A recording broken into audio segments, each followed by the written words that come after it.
السلام عليكم ورحمة الله وبركاته. إن الحمد لله نحمده ونستعينه ونستغفره ونؤمن به ونتوكل عليه ونعوذ بالله من شرور أنفسنا ومن سيئات أعمالنا. من يهده الله فلا مضل له ومن يضلل فلا هادي له، أي فلن تجد له وليا مرشدا.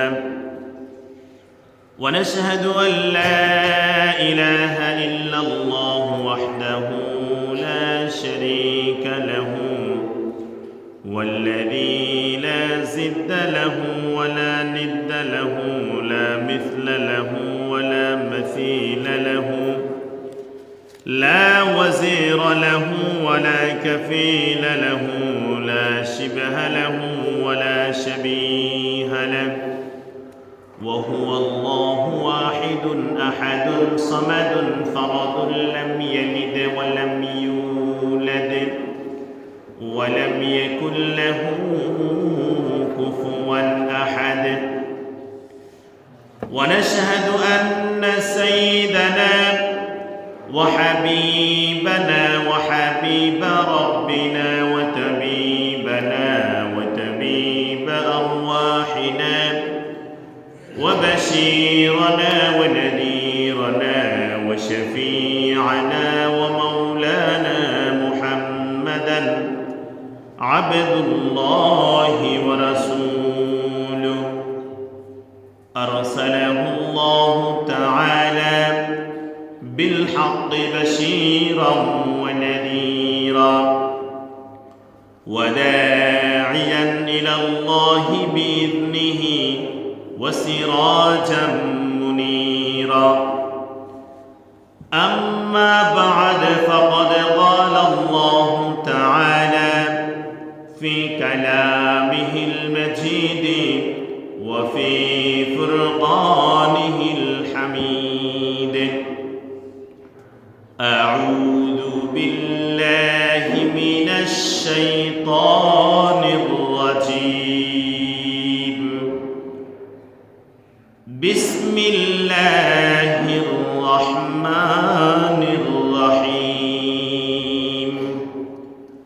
سبحان الذي أسرى بعبده ليلا من المسجد الحرام إلى المسجد الأقصى الذي باركنا حوله لنريه من آياتنا إنه هو السميع البصير.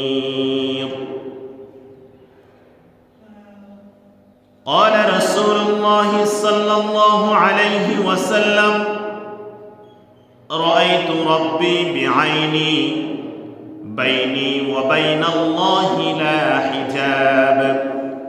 وقال الله تعالى في شان حبيبه مخبرا وآمرا: إن الله وملائكته يصلون على النبي يا أيها الذين آمنوا صلوا عليه وسلموا تسليما. اللهم صل على سيدنا مولانا محمد وعلى آل سيدنا مولانا محمد. اللهم سيدنا مولانا محمد وعلى آل سيدنا مولانا محمد. رجب শাবানে বরকত দাও, রজব শাবানে বরকত দাও, রমজান মাসে গুনাহ ঝরাও। আল্লাহুম্মা সাল্লি আলা সাইয়্যিদিনা মাওলানা মুহাম্মদ ওয়া আলা আলি সাইয়্যিদিনা মাওলানা মুহাম্মদ। প্রতিটি ক্ষণে মনে হয় এই বুঝি জীবনের শেষ সময়। আল্লাহুম্মা সাইয়্যিদিনা মাওলানা মুহাম্মদ ওয়া আলা আলি সাইয়্যিদিনা মাওলানা মুহাম্মদ। বালাগাল উলা বিকামালিহি কাশাফাত দুজা বিজামালিহি হাসানাত জামিউ ওয়া খিসালিহি সাল্লু আলাইহি ওয়া আলিহি। বালাগাল উলা কাশাফাত দুজা বিজামালিহি হাসানাত জামিউ ওয়া খিসালিহি সাল্লু আলাইহি ওয়া আলিহি। मिअराज पर पहुँचे नबी जाहिर हुए राज़ ख़फ़ी, बोले मलाइक सब यही बलगल उला बिकमालिही। बलगल उला कशफत दुजा बिजमालिही हसनत जमीअ व ख़िसालिही सल्लु अलैहि व आलिहि। पढ़ सुब्हानल्लाह वल्हम्दुलिल्लाह ला इलाहा इल्लल्लाह। सुब्हानल्लाह वल्हम्दुलिल्लाह ला इलाहा। सुब्हानल्लाह वल्हम्दुलिल्लाह ला इलाहा इल्लल्लाह। ला इलाहा इल्लल्लाह ला इलाहा इल्लल्लाह ला इलाहा इल्लल्लाह ला इलाहा इल्लल्लाह मुहम्मदुर रासूलुल्लाह। সকলে বলি সাল্লাল্লাহু আলাইহি ওয়াসাল্লাম। আলহামদুলিল্লাহ সুম্মা আলহামদুলিল্লাহ। ঐতিহ্যবাহী বাংলাদেশের চট্টগ্রামের লোহাগাড়া উপজেলার লোহাগাড়া সদর ইউনিয়ন কিলারপাড়া জামে মসজিদ।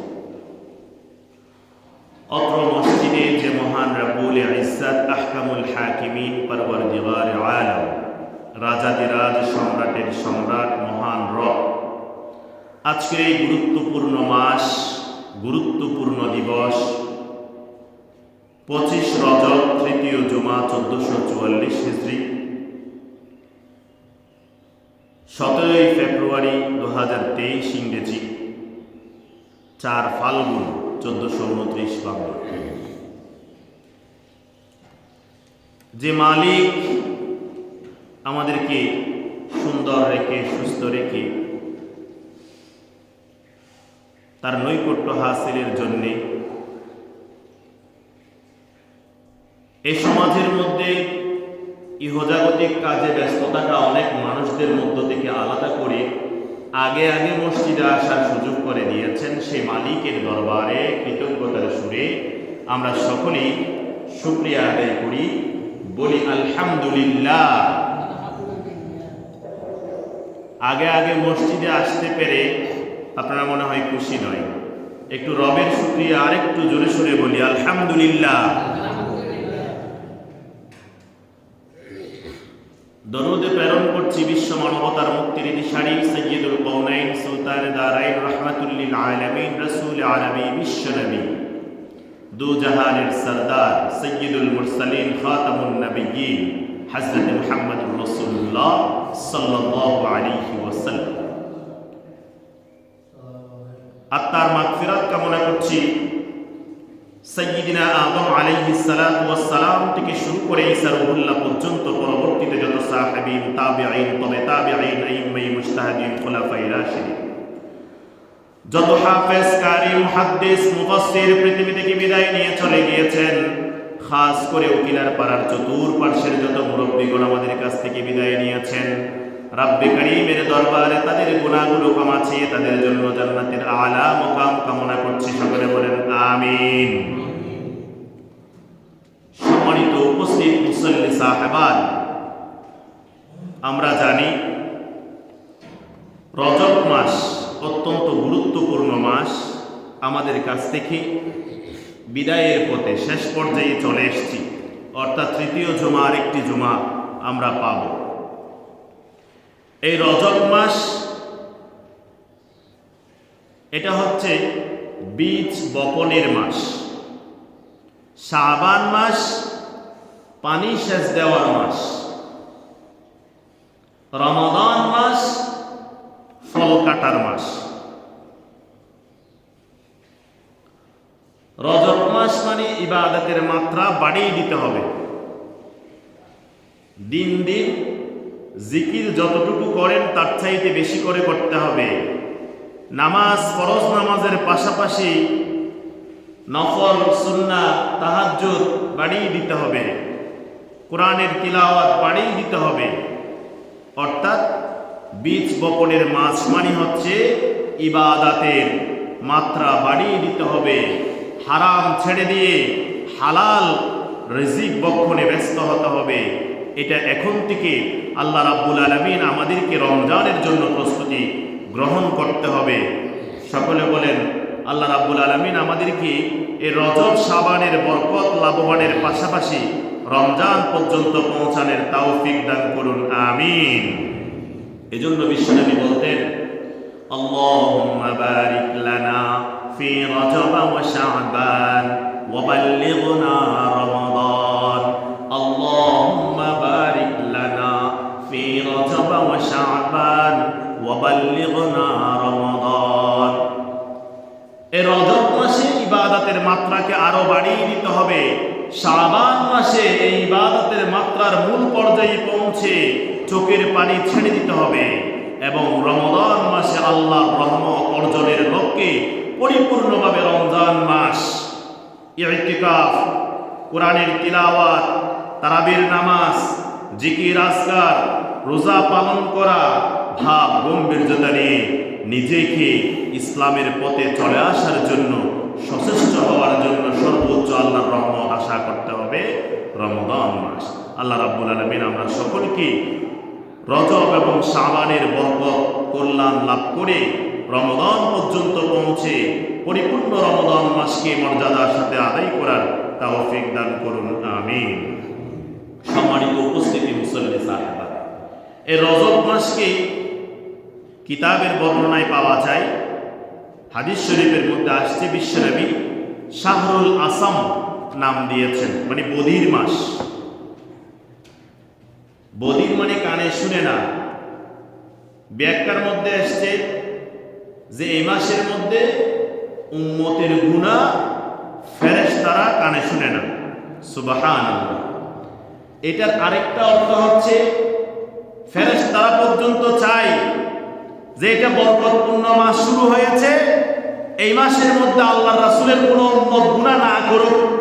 সুবহানাল্লাহি ওয়া বিহামদিহি সুবহানাল্লাহিল আযীম। বধির মাস হচ্ছে যে কানে না শোনা, শাহরুল আসাম। তো এটার মানে গুনাহ না শোনা। এটার মানে ফেরেশতারা শুধু এই মাসের মধ্যে আল্লাহর বান্দা গুনাহ করুক, রাসূলের উম্মত গুনাহ করুক, এটা চাই না। আল্লাহ তাআলা আমাদেরকে গুনাহ থেকে বেঁচে থাকার তৌফিক দান করুন, আমিন।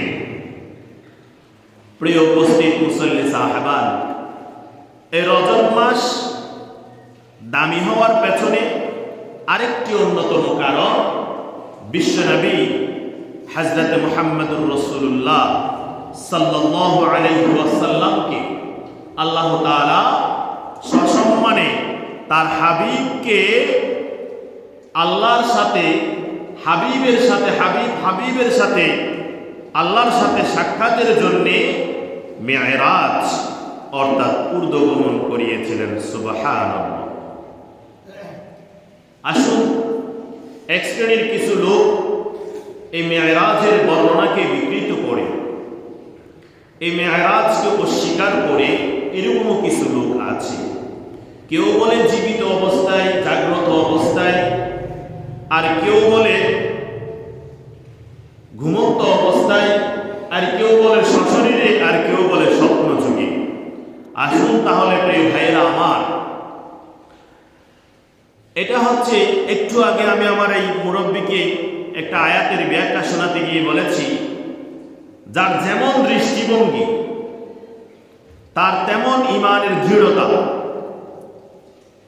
কথা বললে বোঝা যায়, আমাদের একটা প্রবাদ আছে, ব্যবহারে বংশের পরিচয়। সুতরাং সে যেমনটা আপনার সামনে তুলে ধরছেন, মনে করতে হবে তার ঈমানের মজবুতি, পরিধি, ইস্তিকামত ততটুকু।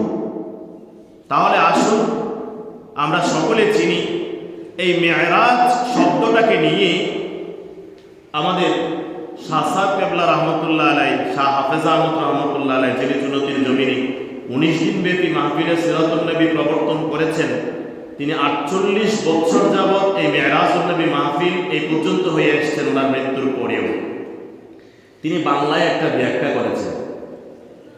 এই ব্যাখ্যাটা হচ্ছে আমার আপনার মতের সাথে নাও মিলতে পারে, কিন্তু ওনার আল্লাহ রাসূলের ভালোবাসা কেমনটা দিয়ে উনি ব্যাখ্যা করেন দেখেন। তিনি বলছেন, মেরাজের মধ্যে মিম আইন র জিম। উনি চিটামের ভাষায় কথা বলতেন, অতটা মেরাজ মানে কি হইতে আসলে মিম মানে মুহাম্মদ সাল্লাল্লাহু আলাইহি ওয়াসাল্লাম। আদা আইনের অর্থ হচ্ছে আরশ আজিমে নিয়ে গিয়েছেন আল্লাহ তাআলা। র হচ্ছে রাত্রি বেলায়, এখানে যেটা সুবহানাল্লাযী আসরা বিআবদিহি লাইলাম, লাইলুল রাত্রি, এখানে র দিয়ে বাংলা অর্থ করছেন রাত্রি বেলায় বা জিম্মানি জাগ্রত অবস্থায়। সুবহানাল্লাহ। তিনি কিছু কিছু কোরআনের ব্যাখ্যা করতেন এভাবে, যেমন আমাদের মুফাসসিরিন কেরামগণ সূরা দুহার একটি আয়াতের ব্যাখ্যা অনেকে করেন, ওয়ালা সাউফা ইউতিকা রাব্বুকা ফাতারদা। হে মুহাম্মদ, আমি তোমাকে, এই শব্দটা আমি মুখ দিয়ে বলছি না, মানে গুমরা অবস্থায় পেয়েছি, মূর্খ অবস্থায় পেয়েছি, সকলে আগে বলেন নাউজুবিল্লাহ। আমি হেদায়েতের পথ দিয়েছি, এটা অনেক মুফাসসিরিন কেরাম তাফসীর করেন। এটা শাসাব কেবলা শোনার পরে তিনি বলছেন, ও আমার হাবিব মুহাম্মদ সাল্লাল্লাহু আলাইহি ওয়াসাল্লাম, ওয়ালা সাউফা ইউতিকা রাব্বুকা ফাতারদা, তুমি আমার ভালোবাসায়, আমার মুহাব্বতে হাবুডুবু কাটছিলে, ভালোবাসার সাগরে তুমি সাঁতার কাটতেছিলে, দিক বেদিক ছুটাছুটি করতেছিলে, আমি আমার দিকে দিক ফেরিয়ে পথ দেখিয়েছি, আমার দিকে নিয়ে এসেছি। সুবহানাল্লাহ। তাহলে দেখুন, আপনার দৃষ্টিভঙ্গির আলোকে আপনি ব্যাখ্যা করছেন। সাধারণ একজন শিক্ষকের কাছে আপনি যদি বলতে পারেন উনি শিক্ষক, আরেকটু সম্মান বাড়িয়ে কেউ লেখার সময় বলে সম্মানিত শিক্ষক, কথা কোনটা দাবি হয়েছে, শুধু শিক্ষক না সম্মানিত শিক্ষক? আমরা সবাই জানি অর্থের দিক দিয়ে নিজের পিতা, জন্মদাতা পিতা, এটা বাবা। কেউ যদি বলে আব্বাজান আমাকে 5টা টাকা দেয়, বাবা ছেলের প্রতি খুশি হয়ে সে জীবিকার তার একটা অংশ থেকে 5টা টাকা তাকে সুন্দরভাবে দিল। যদি এই ব্যবহারটা ও আম্মা আমনে গান আসটে এলো, টাকা দিবে না একটা থাপ্পড় দিবে, তাহলে ব্যবহার দেখেন, কথা কিন্তু একই। আপনি একজন কর্মচারী রেখেছেন, ওই কর্মচারীর কাছে আপনি বলছেন যে সারাদিন আমি আপনাকে রেখেছি চাচা, যে এই টিয়ারাটা একটু সুন্দর করে দেওয়ার জন্য আমি আপনাকে দিন শেষে টাকা দেব। সুন্দর করে বললে সুন্দর করে বললে, আর হ্যাঁ তোরা একটু দিব যে আরাদিন হাম করি বললে, তখন সে কাজ করলেও মনে মনে একটা অশান্তি বিরাজ করবে, আন্তরিকতা নিয়ে কাজ করবে না। সুতরাং এর কথা দ্বারা বোঝাতে চাচ্ছি আনজিলিন নাস আলা কাদরি মানাজিলিহিম, যে যেমনটা বসার আসন পাওয়ার সম্মানিত যোগ্য তাকে এমন আসনেই বসাতে হবে, যে যেমনটা উপাধি লাভের যোগ্য তাকে তেমনটা উপাধি দিতে হবে। বিশ্রী উপাধি দেওয়া সেটা কাম্য নয়। এজন্য সুবহানাল্লাযী আসরা বিআবদিহি, আল্লাহ তাআলার মহিমান্বিত যে প্রশংসান্বিত এই বিষয়টি